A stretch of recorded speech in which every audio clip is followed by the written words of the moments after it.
ওরে অমন ভজ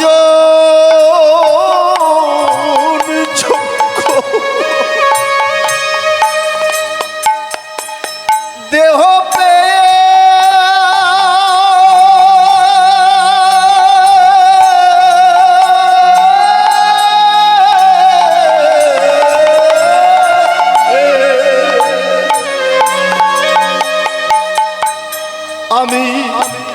আমি একদিন তারে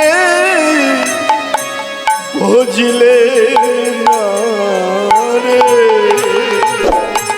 ওই আমার মানব জন ভজন যোগ্য দেহ ওরে দেহ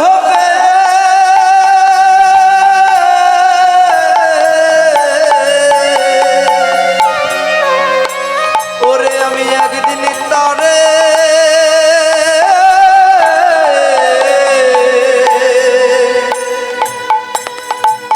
ওই আমি ভজিলে না রে বলো বলো আমার গতি কিবা হবে বলো আমার গতি কিবা হবে বলো আমার গতি বলো কিবা হবে অমন মান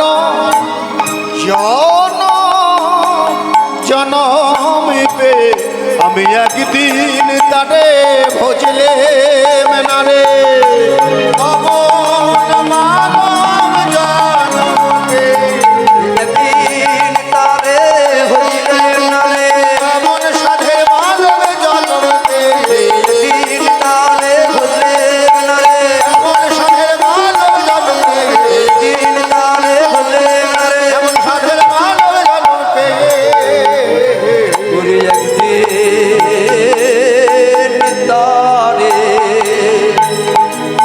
ওই আমি বুঝিলে না রে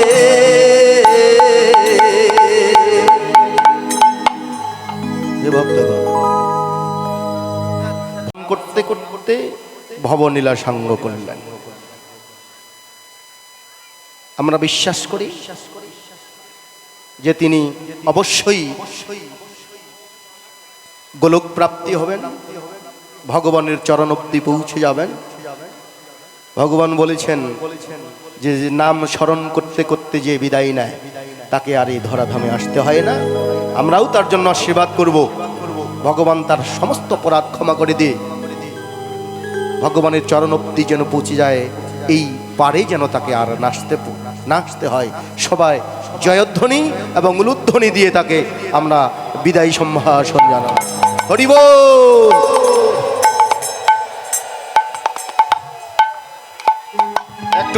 একটু এই যে মায়েরা, এটা কিন্তু যাত্রা গান না, কবি গানও না, এটা পদাবলী কীর্তন। এটা স্মরণে থাকার বিষয়। আপনারা ডোমার, বরাগাড়ি, ডিমলা, উত্তরবঙ্গের মধ্যে সবচেয়ে বেশি লীলা কীর্তন হয় ডোমার, ডিমলা, নীলফামারীতে। এখন এটা আমার চেয়ে বড় প্রমাণ কেউ না। লীলসাগর ট্রেনে উত্থান একাদশীতে আমরা 35টা দল এসে নামছি, 35টা দল এই ডোমার স্টেশন। নেমেই দেখি কিরে বাবা, দেখি যে পুরা প্ল্যাটফর্ম দেখি কীর্তনিয়ে ভরে গেছে। আপনারা সেই এলাকার মায়েরা, তোমরা লক্ষ্মী মায়ের দল, তোমরা না জাগিলে মাগো দেশের অমঙ্গল। অমন একটা বদন পেয়েছেন, এটাও কোটি জন্মের স্বীকৃতিতে। উলুধ্বনি দেবেন, আপনার জাগতিক মঙ্গল হবে। হাতে তালি দিবেন, আপনার কি হাতে তালি দিলে কি হয়? অমঙ্গল রেখা হরণ হবে। করি না আমরা? অনেকে বলি না যে রাহুর দশা লেগেছে, শনির দশা লেগেছে, পরে কি করি, গণকের কাছে যাই, দিয়ে ওই শনির দশা কেটে নেই। কিন্তু এই হাতের রেখায় সমস্ত কিছু রয়েছে।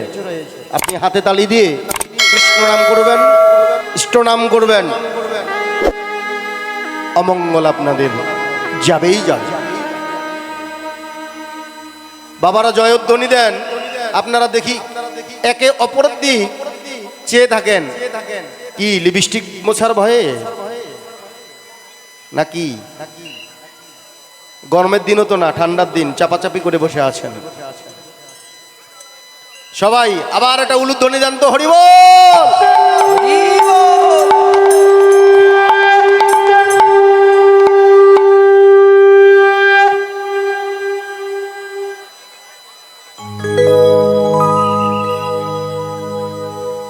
এই যে কীর্তন করতে গিয়ে বাধা আসে, এটা একটা ভজনের একটা পর্যায়ে নিয়ে যাওয়া। আবার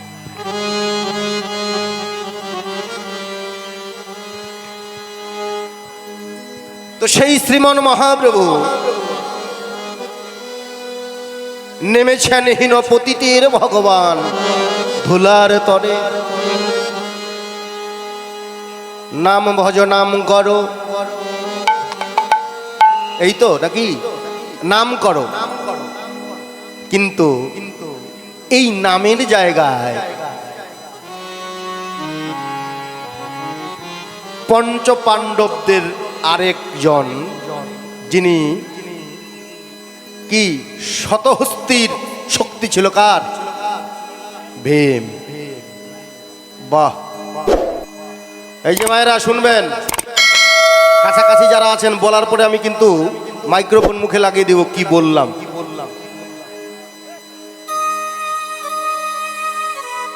কীর্তন হচ্ছে শোনার বিষয়, আগে শ্রবণ করুন। বাড়িতে যান, বুঝুন আপনার কি করা উচিত। এখানে শোনার বিষয়। নববিধা ভক্তির মধ্যে প্রধান হচ্ছে শ্রবণ। আগে শ্রবণ করো, পরে কীর্তন, আগে শ্রবণ। চৈতন্য চরিতামৃতে কবিরাজ গোস্বামী বললেন, আজও বুঝিবে না যেহ, শুনিতে শুনিতে সহ অদ্ভুত চৈতন্য চরিত,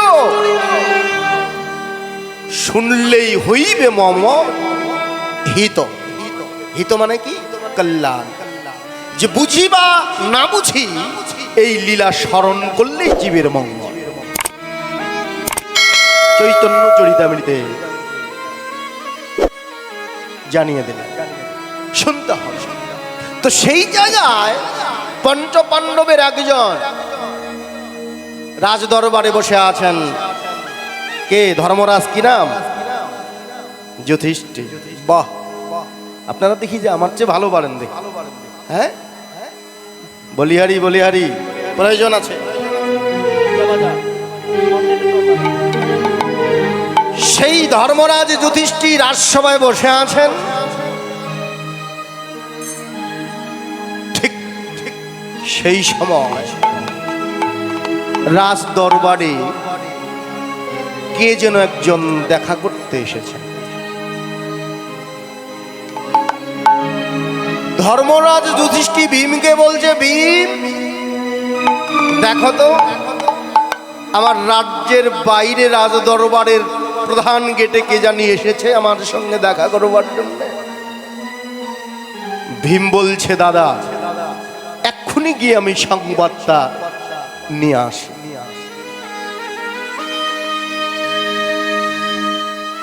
শুধু রওনা হয়েছে, এর মধ্যেই ধর্মরাজ যুধিষ্ঠির মহারাজ বলছেন, ভীম দাঁড়াও। এই যে জীব শিক্ষা, যখন থেকে যদি গৃহ থেকে বের হও, যখন বের হবে, বের হতে গেলেই বের হওয়ার সময় তোমার যেন স্মরণে কৃষ্ণ নাম।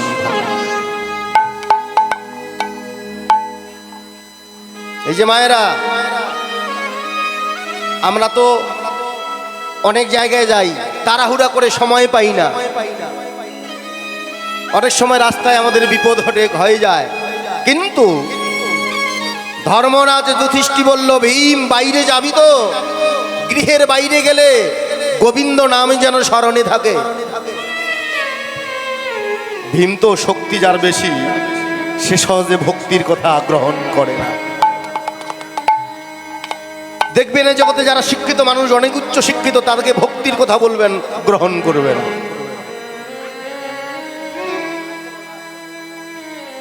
ভীম একটু শক্তি বেশি, দাদাকে বলল, দাদা তোমার এই ভক্তির কথা আমার ভাল লাগে না। আচ্ছা দাদা, তুমি আমার এই প্রশ্নের উত্তর দাও তো, জগতে যারা কৃষ্ণ নাম করে, গুরুর নাম করে, তারা কি বিপদে পড়ে না? বাহ, চমৎকার কথা। ভীম প্রশ্ন করছে ধর্মরাজ যুধিষ্ঠিকে যে, দাদা তুমি তো ধর্মরাজ,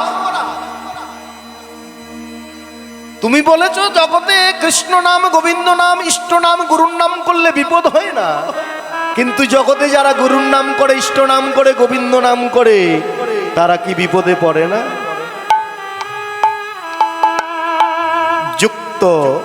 যুক্তি প্রশ্ন করেছেন ভীম। এই যে মায়েরা, প্রশ্ন যখন করেছেন ধর্মরাজ যুধিষ্ঠির মহারাজ বলছেন, ভীম আমি শুধু মনে করেছিলাম তোমার কাছে শুধু শক্তি নিহিত আছে, না না, তোমার হৃদয়ের মধ্যে ভক্তিও প্রবাহিত হচ্ছে। তুমি এমন এক প্রশ্ন করেছ, শুধু এটি তোমার প্রশ্ন নয়, সমস্ত বিশ্ব ব্রহ্মাণ্ডের জীবের প্রশ্ন তুমি আমায় করেছ। কি? যে জগতে যারা কৃষ্ণ নাম করে, যারা গুরুর নাম করে, তাদের কি অমঙ্গল হয় না? ধর্মরাজ যুধিষ্ঠির এবার প্রশ্নের উত্তর দিচ্ছেন। দাদা ধর্মরাজ যুধিষ্ঠির উত্তর দিচ্ছেন, হ্যাঁ হয়, অমঙ্গল হয়। তবে শোনো ভীম, তোমার এই প্রশ্নের উত্তর আমার কাছ থেকে নিয়ে দাও। বর্ষাকালে যখন বৃষ্টি হয়, মানুষ বৃষ্টি থেকে বাঁচবার জন্য কি করে? ভীম বলছে, দাদা ছাতা মাথায় গ্রহণ করে। এমনি কি ধর্মরাজ কত জ্ঞান সম্পূর্ণ কথা বলছেন, যুক্তি কি? বলছে বর্ষাকালে মানুষ যখন ঘর থেকে বের হয়, বৃষ্টিতে না ভেজার জন্য কি করে? বলছে দাদা ছাতা মাথায় না। বাহ বলিহারি। এবার ধর্মরাজ যুধিষ্ঠির ভীমকেই প্রশ্ন করছেন, ভীম ওই ছাতা মাথা নেওয়ার উপরে বাইরে যখন হেঁটে যায়, দুই এক ফোঁটা বৃষ্টির জল কি ছাতার ভিতর দিয়ে মাথায় পড়ে না?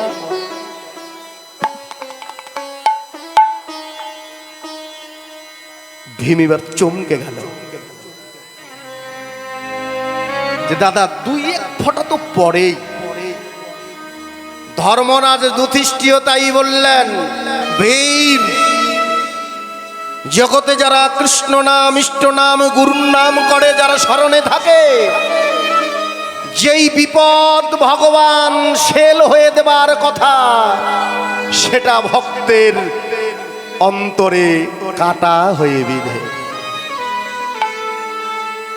যেই বিপদ ভক্তের হৃদয়ে পাথর হয়ে পড়বার কথা, তাল হয়ে পড়বার কথা, ওই গুরুর নাম করবার জন্য সেই বিপদ ভক্তের হৃদয়ে তিল হিসেবে অর্পণ করে। অপূর্ব যুক্তি। আমরা অনেকেই বলি যে এত ইষ্ট নাম করি, গুরুর নাম করি, কিন্তু কই পরিবার থেকে তো আপদ বিপদ যাচ্ছে না। আরে এর চেয়ে তো বেশি বিপদ হতে পারত। ওই গুরুর নাম করবার জন্যেই তোমার বিপদ এত কেটে যায়। তাই ধর্মরাজ যুধিষ্ঠির জানিয়ে দিলেন, ভীম, জগৎবাসীকে জানিয়ে দিলাম, জগতের জীব যা কিছুই করো, এই বিশ্ব ব্রহ্মাণ্ড একটা প্ল্যাটফর্ম। এখানে প্ল্যাটফর্মে টিকিট কাটলে যেমন ট্রেন আসলে আর থাকবার যোগ্যতা থাকে না, সময় থাকে না, ঠিক তদ্রূপ এই পৃথিবী প্ল্যাটফর্মে তুমি এসেছো একটা টিকিট নিয়ে। যেদিন রিটার্ন টিকিট তোমার চলে আসবে, সেদিন তোমাকে আর শক্তি ভক্তি কেউ কোনোদিন আটকাতে পারবে না।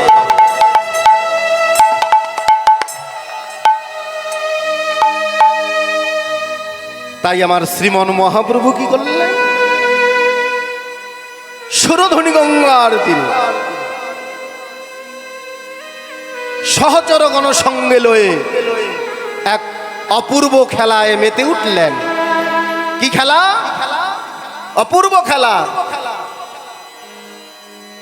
যেই খেলা আর অনন্য যুগে খেলেন নাই।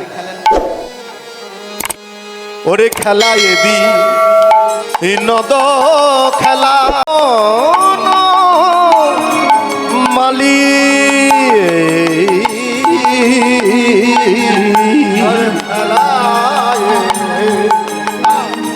বিনোদ খেলা। বাহ!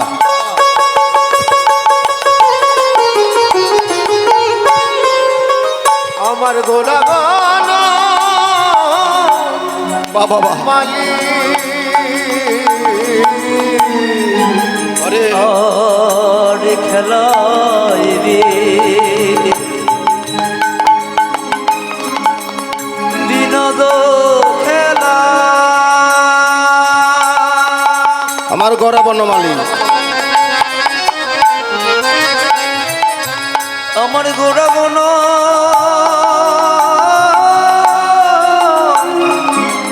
মালি।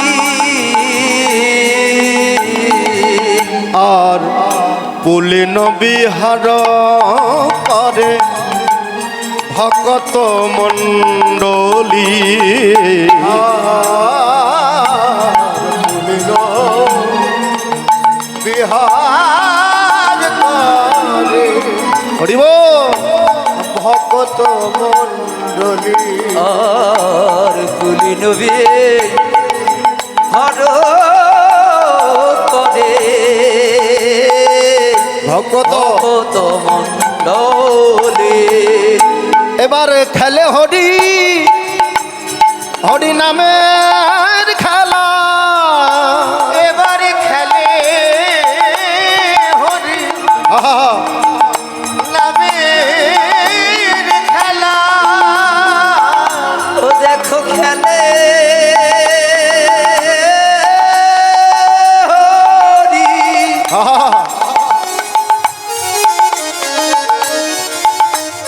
হরি নামের খেলা।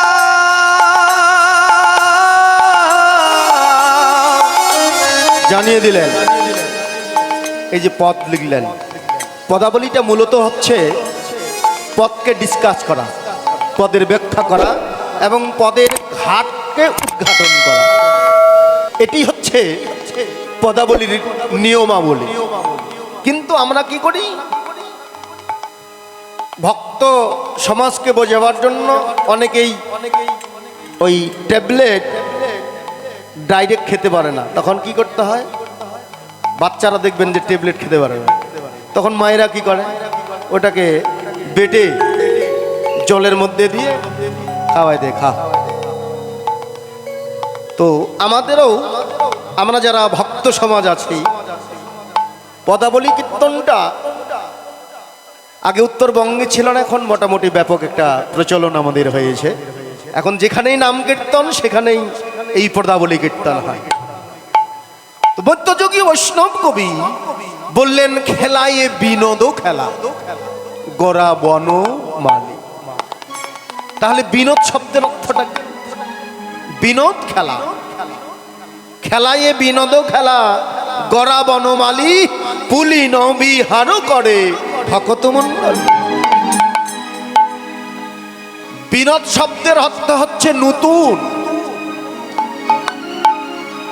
বললে ওরে জগতের জীব, তোরা এই জগতে অনেক খেলাই খেলিস, ফুটবল খেলা, ক্রিকেট খেলা, হাডুডু খেলা, কাবাডি খেলা, কত খেলা আছে যে খেলা পুরাতন হয়ে যায়। কিন্তু আমি ভগবান যে খেলা আবিষ্কার করেছি, ওই খেলায় যদি মন পেতে দিস, ইহজগতের খেলায় যেমন এক পক্ষ হেরে যায়, আরেক পক্ষ জিতে যায়। কিন্তু আমি ভগবান যে খেলা আবিষ্কার করেছি, এই খেলা হারো নেই, জিত নেই। এই খেলা পুরাতন হয় না, জন্ম জন্মান্তরে এই খেলা নতুন থেকে যায়। প্রমাণ জানিয়ে দিলেন, একক কৃষ্ণ নাম যেখানেই হয় সেখানেই ভক্তরা আবেগ ফ্লুত হয়ে ছুটে যান, যাই ভক্তের যদি একবার কৃপা কিরণ হয়। তো সেই বিনোদ খেলা খেলছেন, নতুন খেলা। কি খেলা? যা অন্য অন্য যুগে আর খেলেন নাই, এবার সেই খেলায় ভগবান তার ভক্তদনকে নিয়ে সুরধ্বনি গঙ্গার কুলে সেই খেলায় খেলছেন। এবার খেলে হরি, হরি নামের খেলা। এবার খেলে হরি নামের খেলা। দেখো খেলে হরি, হরি নামের খেলা। ওরে যে খেলায় দূর হয়ে যায়, ওরে যে খেলায় দূর হয়ে যায়, জীবের ত্রিতাব জ্বালা।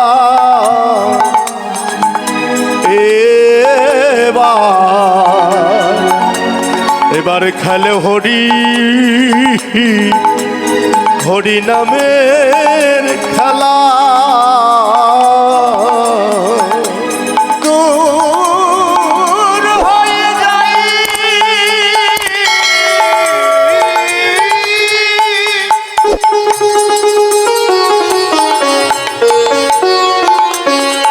দূর হয়ে যায় জীবের সকল জ্বালা। হরি বল।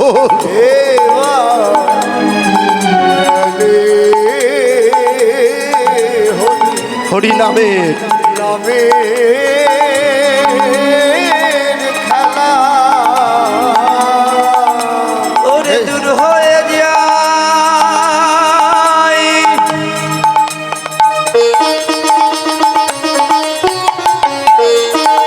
ওরে দূর হয়ে যায় জীবের